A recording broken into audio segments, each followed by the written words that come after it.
Today, I'm going to show you how to use the self-reflection tool.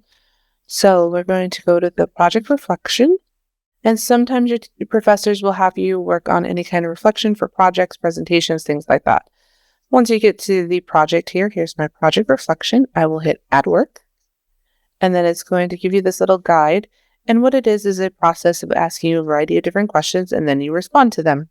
So you're going to have this question pop up here. Overall, we did great.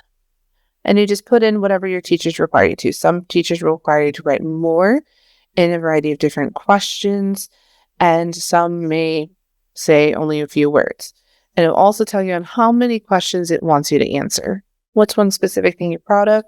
Either the results, I did all required test.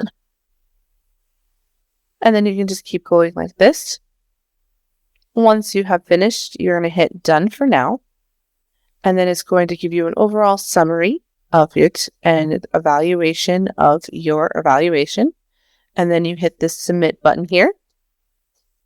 And then you go to make sure it's clicked and then hit submit, and you are done.